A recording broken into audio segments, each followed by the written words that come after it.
इस वीडियो में केमिस्ट्री के 10 इंपॉर्टेंट प्रॉब्लम्स हम लोग फिर से डिस्कस करने वाले हैं। इस फर्स्ट प्रॉब्लम में हम लोगों को ऑर्गेनिक रिएक्शंस के सीरीज कंप्लीट करने हैं, जिसमें दो पार्ट हैं। फर्स्ट CH3CH2CN, इसका रिएक्शन कराना है C2H5OH सोडियम के साथ, मीन सोडियम इथेनॉल।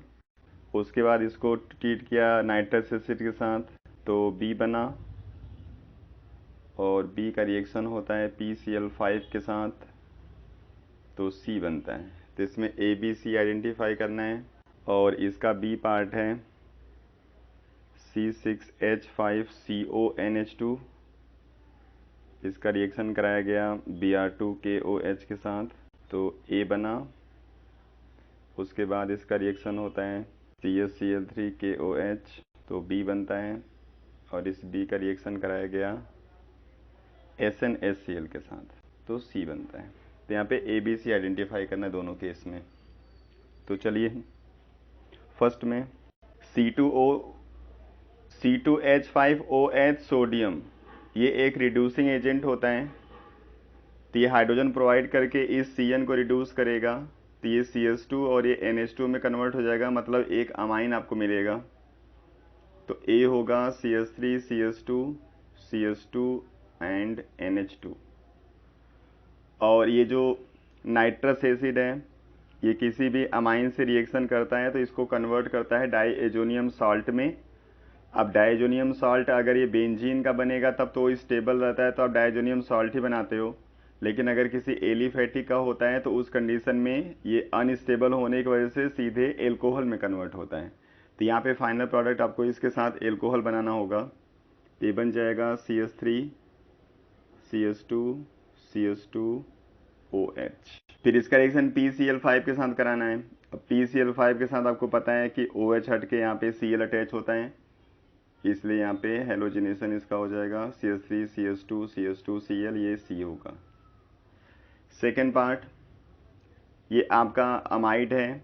इसका रिएक्शन जब Br2KOH के साथ कराते हैं तो इसको हम हॉफमैन ब्रोमामाइड रिएक्शन कहते हैं, जिसमें ये Br2KOH इसके CO पार्ट को हटा देता है। मीन्स यहाँ पे प्रोडक्ट जो A आएगा वो होगा C6H5NH2। और ये एक प्राइमरी अमाइन है, और जब किसी प्राइमरी अमाइन का रिएक्शन हम लोग कराते हैं CHCl3KOH के साथ, तो ये कार्बाइल अमाइन रिएक्शन है जिसमें आइसोसाइनाइड बनता है। तो ये कन्वर्ट हो जाएगा आइसोसाइनाइड में, तो प्रोडक्ट आएगा B वाला C6H5NC। और SnHCl एक रिड्यूसिंग एजेंट है जो NC को रिड्यूस कर देगा, तो आपको ये 2 डिग्री अमाइन मिल जाएगा C6H5NHCH3, ये होगा C। चलिए प्रॉब्लम नंबर 2 पे। इसमें कह रहा है कि एक रिएक्शन है जो फर्स्ट ऑर्डर काइनेटिक्स को फॉलो करता है और जिसके 60% कंप्लीशन में 60 मिनट लगते हैं, तो उसका हाफ लाइफ क्या होगा। मतलब कि 50% कंप्लीशन में कितना टाइम लगेगा। तो आपको यहाँ पे इसको सॉल्व करने का दो तरीका होगा। आप 60% के लिए पहले K निकाल लो और उसी K को रिलेट कर दो हाफ लाइफ पीरियड से, आंसर आ जाएगा। या फिर दोनों को एक साथ हम लोग जैसे को रिलेट करके सॉल्व करते हैं वैसे कर लेंगे। तो हम दोनों को एक साथ को रिलेट करेंगे। तो फर्स्ट ऑर्डर रिएक्शन के लिए K इक्वल टू होता है 2.303/T, 60 लॉग इनिशियल कंसंट्रेशन। अगर हम 100 ले लें तो रिएक्शन 60% कंप्लीट हो गया। तो 60% रिएक्शन जब कंप्लीट हो जाएगा तो बचेगा इसका 40%, यानी 40। तो यहाँ 40 लिखेंगे। और इसके लिए अगर K निकालेंगे तो हो जाएगा 2.303/T half log initial concentration 100 लेंगे तो बचा हुआ यहाँ पे होगा 50। अब ये भी K की वैल्यू है, ये भी K की वैल्यू है, दोनों को हम इक्वेट कर देंगे और सॉल्व करके हमारा T हाफ आ जाता है। तो 2.303 को कैंसिल किया, ये हो गया log 10 minus 2 log 2, 1/60 log 10 minus 2 log 2। और यहाँ पे इसको सॉल्व करेंगे T हाफ log 2। अब इसकी वैल्यू पुट कर देंगे तो 1/60। तो इसको अगर हम 2 से कट किए होते तो ये आता है log 5 माइनस log 2। तो हम डायरेक्ट उसी की वैल्यू यहाँ पे पुट कर लेते हैं और उसको जब सॉल्व करेंगे तो हमारा आंसर आएगा 0.3980, 1/t हाफ, log 2 की वैल्यू 0.3010। अब यहाँ से t हाफ को अगर हम सॉल्व करेंगे तो हो जाएगा 0.3010 इंटू 60 डिवाइडेड बाई 0.3980, और इसको सॉल्व करने पे आपको मिलेगा 45.37 मिनट। तो इसका हाफ लाइफ हो जाएगा। चलिए नेक्स्ट, थर्ड प्रॉब्लम में हम लोगों के पास दो कॉम्प्लेक्स कंपाउंड हैं जिनका IUPAC नेम लिखना है। तो पहला कॉम्प्लेक्स हमारे पास है क्रोमियम Cl3PY3, यहाँ PY मतलब पिरिडीन है। इसका सेकेंड वाला है निकल PPH थ्राइस ट्वाइस Cl2, इसका नाम है ट्राइफिनाइल फॉस्फीन।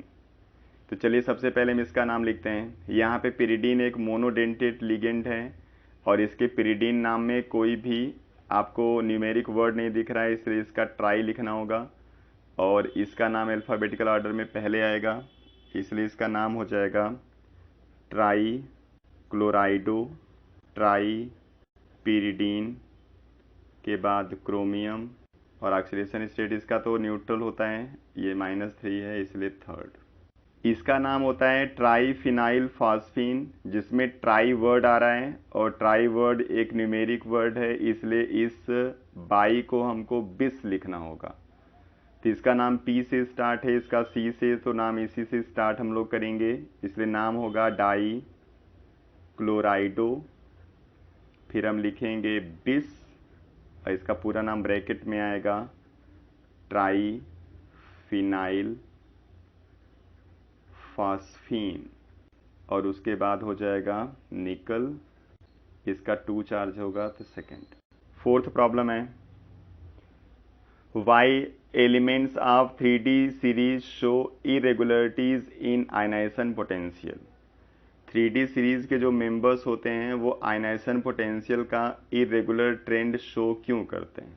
तो जनरली होता क्या है, जब इनका इलेक्ट्रॉनिक कॉन्फ़िगरेशन हम लोग करते हैं तो बीच में इनके कुछ एलिमेंट्स होते हैं जिनका इलेक्ट्रॉनिक कॉन्फ़िगरेशन 3D0, 3D5 और 3D10 आता है। तो 3D10, 3D5 और 3D0 ये तीनों शो करते हैं extra stability, and all the elements which are stable do not have tendency to lose electron. That's why very large amount of energy is needed to remove electrons from their outer shell. इसलिए इनका IE बहुत ज़्यादा हो जाता है, बाकी जो होते हैं उनका IE कम रहता है, इसलिए एक रेगुलर ट्रेंड आपको देखने को नहीं मिलेगा, बीच बीच में इरेगुलरिटीज आती रहती हैं, जहाँ पे इनका कॉन्फ़िगरेशन आएगा वहाँ पे IE बहुत ज़्यादा बढ़ जाता है। नेक्स्ट प्रॉब्लम में ऑर्गेनिक के 3 रिएक्शंस हैं जिनको पूरा करना है आपको, जिसमें पहला प्रॉब्लम है एसिटिलीन का हम लोगों को कराना है हाइड्रोलिसिस, और हाइड्रोलिसिस हम लोग जनरली एसिटिलीन का कराते हैं HgSO4 और H2SO4 के प्रेजेंस में। अब यहाँ पे कहीं कहीं आपको HgSO4 की जगह Hg2+ लिखा हुआ दिख जाएगा, तो जैसा लिखा रहेगा वैसे अब लिख लेना, बाकी प्रोडक्ट तो वही आना है। बी वाला पार्ट है C6H5COCl, इसका रिएक्शन H2 के साथ कराना है in presence of PDBaSO4, and the third one is CH3COCH3 react with phenyl hydrazine C6H5NH2। तो चलिए इसका पहला वाला, जब किसी भी एसिटिलीन का हम लोग हाइड्रोलिसिस करते हैं तो ये एक एडिशन रिएक्शन देता है, मीन्स इसका H एक कार्बन पे और OH दूसरे कार्बन पे अटैच होगा, C के बीच में एक बॉन्ड कम हो जाएगा, इसलिए CH2 डबल बॉन्ड CHOH आ जाता है। लेकिन अभी ये अनस्टेबल है और ये रीअरेंजमेंट शो करता है, और रीअरेंजमेंट जब शो होगा तो इसका एक हाइड्रोजन शिफ्ट हो जाएगा इस कार्बन पे, और इस कार्बन ऑक्सीजन के बीच में डबल बॉन्ड आ जाता है, मतलब कि कन्वर्ट हो जाता है ये एक एल्डिहाइड में। तो यहाँ से एक एल्डिहाइड हम लोगों को बना देना है सेकेंड, जब किसी भी एसाइल क्लोराइड का रिएक्शन हम हाइड्रोजन के साथ कराते हैं इन प्रेजेंस ऑफ PdBaSO4, तो उस रिएक्शन को हम लोग बोलते हैं रोजनमंड रिएक्शन। और इस रोजनमंड रिएक्शन में होगा क्या, इस एसाइल का, इस एसिड क्लोराइड का जो क्लोरीन होगा वो हाइड्रोजन से रिप्लेस हो जाता है और ये बन जाता है एक एल्डिहाइड। तो यहाँ पे बेंजीन के ऊपर एल्डिहाइडिक ग्रुप अटैच होगा, मतलब बेंजिल्डिहाइड बन जाएगा। तीसरे वाले में ये एक कार्बोनिल कंपाउंड है और यहाँ पे रिएक्शन एक अमोनिया के डेरिवेटिव से कराया जा रहा है। और जब अमोनिया के डेरिवेटिव से रिएक्शन होता है तो जनरली होता क्या है, नाइट्रोजन जिसके साथ H2 लगा रहेगा उसका H2 और कार्बन जिसके ऊपर डबल बॉन्ड O लगा रहेगा उसका O वाटर के फॉर्म में बाहर हो जाता है और ये कार्बन और ये नाइट्रोजन डबल बॉन्ड के थ्रू बाइंड हो जाते हैं। तो इसका प्रोडक्ट आएगा CH3। इस कार्बन को इस नाइट्रोजन के साथ जोड़ना है डबल बॉन्ड के थ्रू, बाकी जो ग्रुप लगे रहेंगे उनके साथ कोई चेंज आपको नहीं करना है। तो थर्ड वाला प्रोडक्ट ये होगा। चलिए नेक्स्ट प्रॉब्लम में कह रहा है calculate mass of silver deposited at cathode when 2 ampere of current was passed through solution of AgNO3 for 15 minute. तो चलिए हमको मास ऑफ सिल्वर बताना है। सिल्वर का एटॉमिक मास आपको पता है 108 होता है, तो हम इसका m की जगह 108 यूज करेंगे। अब इसका जो फॉर्मूला होता है वो डायरेक्ट होता है W = MIT divided by NF into 96500, जहाँ पे M एटॉमिक मास है एलिमेंट का। कंपाउंड से मतलब नहीं रहता, याद रखिएगा, बस हम जिस मेटल का डिपोजिशन होगा उसका एटॉमिक मास लिखते हैं। I करंट होता है, T टाइम है सेकेंड में, NF वैलेंसी फैक्टर है, मतलब जो मेटल डिपॉजिट हो रहा है उसके ऊपर चार्ज कितना होगा 96500। ये फैराडे कांस्टेंट है, फिक्स है। तो m की वैल्यू यहाँ पे डालेंगे हम लोग 108, I की वैल्यू है 2 और टाइम है 15 इंटू 60 डिवाइडेड बाई सिल्वर के ऊपर पॉजिटिव 1 चार्ज होता है इसलिए 1,96500। और इस पूरे रिजल्ट को जब हम सॉल्व करेंगे तो हमको आंसर मिल जाएगा 2.014 ग्राम। तो इतना ग्राम सिल्वर डिपॉजिट हो जाएगा। सेवेंथ प्रॉब्लम में आपके पास एक ऑर्गेनिक कंपाउंड X है जिसका फॉर्मूला है C2H4O। इसका जब ऑक्सीडेशन होता है तो ये कन्वर्ट हो जाता है Y में, जिसका फॉर्मूला हो जाता है C2H4O2। जो X है वो हेलो फॉर्म रिएक्शन शो करता है और HCN से रिएक्शन करके ये एक प्रोडक्ट Z देता है। Z की जब हम लोग करा देते हैं हाइड्रोलिसिस, तो इसके हाइड्रोलिसिस के बाद हमको मिलता है प्रोडक्ट 2 हाइड्रोक्सी प्रोपेनोइक एसिड। तो आपको आइडेंटिफाई करना है यहाँ पे XYZ है क्या, और product when X react with dilute NaOH। चलिए अब यहाँ पे है क्या कि एक कंपाउंड ये है जो हेलो फॉर्म रिएक्शन शो करता है और ऑक्सीडेशन के बाद बनाता है एसिड। तो ये एल्डिहाइड, कीटोन, एल्कोहल और ईथर में कुछ भी हो सकता है, लेकिन 2 कार्बन का कीटोन पॉसिबल नहीं है, तब बचा एल्डिहाइड, एल्कोहल और ether. Hello form reaction show करने के लिए CH3C double bond O group aldehyde के लिए और CH3CHOH ग्रुप एल्कोहल के लिए दिखना चाहिए, और टर्मिनल पे ये ग्रुप दोनों के केस में आ सकते हैं इस फार्मूला से। लेकिन HCN से रिएक्शन एल्कोहल शो नहीं करता, केवल एल्डिहाइड शो करेगा, इसलिए ये एल्डिहाइड होगा। तो 2 कार्बन का एल्डिहाइड X बनाएंगे हम लोग, ये होगा CH3CHO। अब इसका ऑक्सीडेशन कराएंगे तो 2 कार्बन का एसिड बनेगा ये CH3COOH। और इसका जब HCN से रिएक्शन कराते हैं तो जनरली होता क्या है, इसका H इस डबल बॉन्ड O के ऊपर अटैच होकर उसको OH में कन्वर्ट करता है और इसी कार्बन के साथ ही CN अटैच हो जाएगा। तो Z हमारा आएगा CH3 CH पे OH और CN, और जब इसकी हाइड्रोलिसिस कराते हैं तो CN कन्वर्ट हो जाता है COOH में, तो प्रोडक्ट हमारा आएगा CH3 CHOH COOH 1,2,2 hydroxy propanoic acid. ठीक, तो ये तो हो गया XYZ। दूसरा पार्ट इसमें कह रहा है कि जो X है उसका रिएक्शन डाइल्यूट NaOH से कराएं तो क्या होगा। तो X हमारा है CH3CHO, इसका रिएक्शन हमने डाइल्यूट NaOH से करा दिया, तो ये होगा एल्डोल कंडेंसेशन, जिसमें हम इसके 2 मॉलिक्यूल को यूज कर लेते हैं। तो इसका जो प्रोडक्ट आएगा वो आएगा CH3 CHOH CH2 CHO, जिसको इसका पूरा मैकेनिज्म समझना है कि रिएक्शन हुआ कैसे, वो एल्डोल कंडेंसेशन पे वीडियो बना हुआ है, उसको देख सकते हैं। चलिए हम लोग चलते हैं नेक्स्ट प्रॉब्लम पे। 8वें प्रॉब्लम में ऑर्गेनिक के कुछ कंपाउंड दिए गए हैं जिनका आपको ऑर्डर लिखना है। तो इसमें कुल 3 अलग अलग पार्ट हैं, जिसमें पहला पार्ट है C2H5NH2 C6H5NH2 then NH3 C6H5CH2NH2 and last one is C2H5 twice NH। इनको अरेंज करना है बेसिक स्ट्रेंथ के बेस पे। तो बेसिक स्ट्रेंथ के बेस पे इनका अरेंजमेंट हम लोग गैसियस स्टेट और सॉल्यूशन दोनों में करते हैं।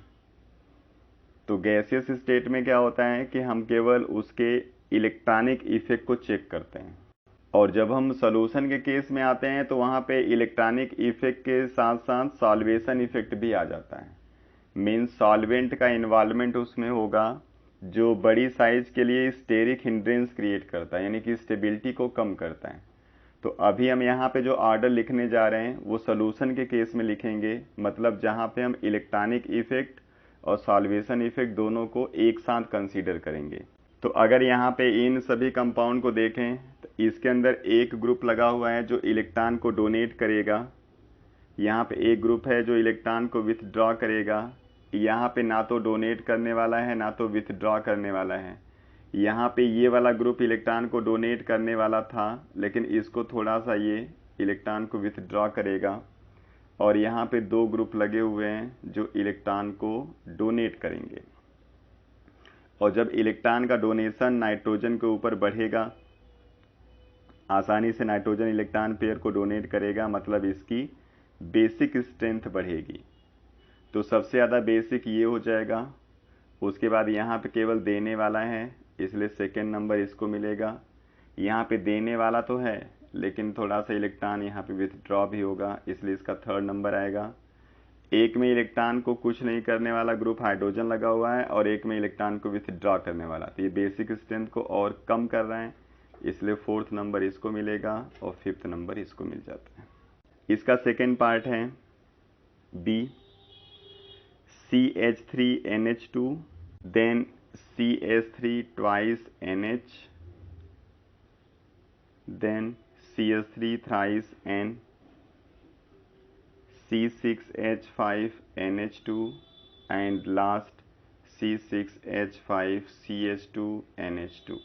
अब यहाँ पे मिथाइल के प्राइमरी, सेकेंडरी और टर्शियरी अमाइन दिए गए, और यहाँ पे हम लोग सॉल्यूशन के अंदर इसको चेक कर रहे हैं जहाँ पे सॉल्वेशन और इलेक्ट्रॉनिक दोनों इफेक्ट काम करेंगे।